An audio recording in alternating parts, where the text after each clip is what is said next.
Hello. Hello, my friend. How are you? I'm good, thanks. Yeah, you? Yeah, good, thank you. Just gonna pop this microphone on you.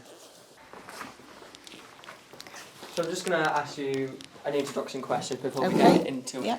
So, what is MK Mind Rewind?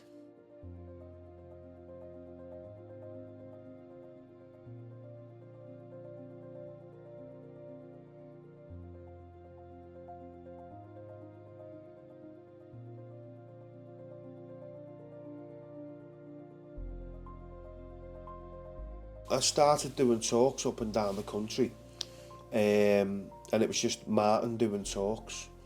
So I gave it a name, so it's an entity, so it means something. Please, could you explain your role within Ashworth?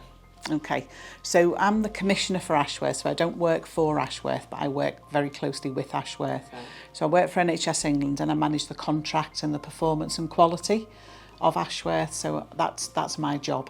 And it's basically I go into any area, children's homes, boarding schools, prisons, behavioural schools, conferences, absolutely anywhere, talking about my experiences and what I've been through in life and using that as an educational tool to not only help people but educate people as well. So Martin's recovery is phenomenal, given how poorly he was, particularly when I first met him. He was very, very poorly, and he has recovered to the point that he is now. So he does work for me in NHS England. He works and does keynote speaking. He's done work for me in measuring patients' experience in high secure services across all 3 hospitals. And he does a lot of training with Merseycare, with their staff around the HOPES programme and also around induction for staff, talking about his experience and how it feels to be a patient. How hard was it to rebuild your career and create a name for yourself? Really hard, really hard. So I'll do these talks at hospitals or at prisons, and people come up to me, I want to do what you're doing, how do I do it? I think they think I just stepped out of prison and then started doing this. It took a long period of time, maybe a few years, and I had to do it bit by bit, build up that trust with other people and slowly build up the trust to the point I can start doing this.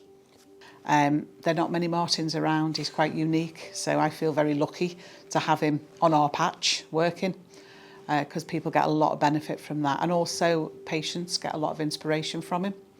So I've said this before, but I always want a cardboard cutout of Martin to put in every room and say, you can be like this, you can do what he's done. I promised myself I wouldn't let them down. They've given me that trust and that responsibility, and I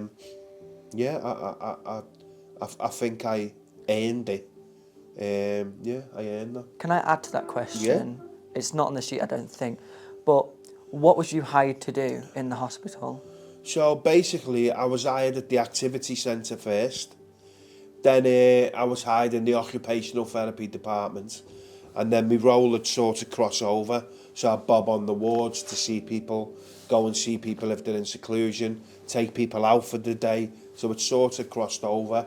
I worked for the forensic mental health team for about, a year or 2. So I've had different roles within there. A few years ago, he worked with me, and I had an idea that I wanted to get a patient experience of those most restricted patients. So those patients who were really, really poorly, who were in segregated settings, so away from the main ward area.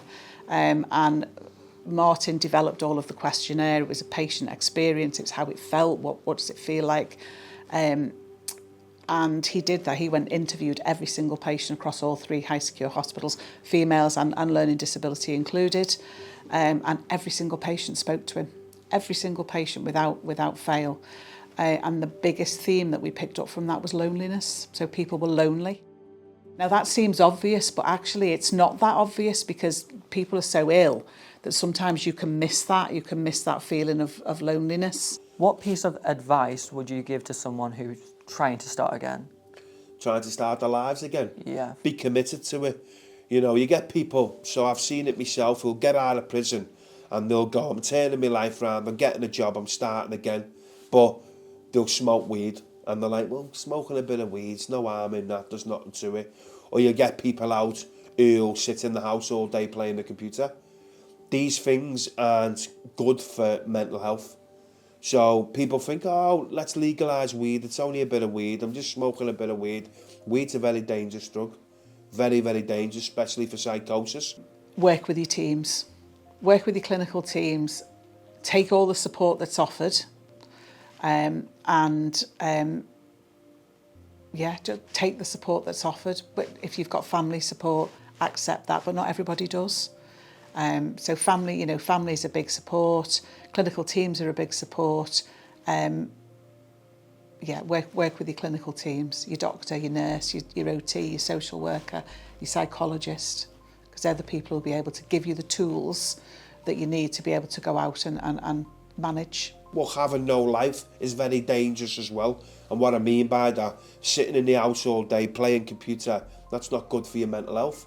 So what I'm trying to say is some people say they want to turn their lives around, but they don't seem to be fully committed to it. Yeah. And when you try to turn your life around, you need to be fully committed to it. Adding to that, what piece of advice would you give to someone who might be struggling but scared to ask for help? Don't be scared.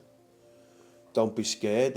Ask for that help. If you've gone through any of the stuff I've gone through, ask for that help and get that support. It doesn't matter who you are, what colour you are, where you're from, what offence you've committed. If you're saying to yourself, I'm done with crime, I want to get mentally well, all these things, all these positive things, you have a right to it. Talk to people, tell people how you're feeling. A lot of times people who are mentally ill and are struggling, they feel like they shouldn't tell people, particularly boys and men. You've got that sort of, stiff upper lip bravado. That's rubbish. You need to talk. You need to talk to people. You need to be honest. You need to tell people. When people know what it is that you're experiencing, then we can help and we can support and we can guide. But if you don't tell people, you can't do that. So talk is the biggest thing.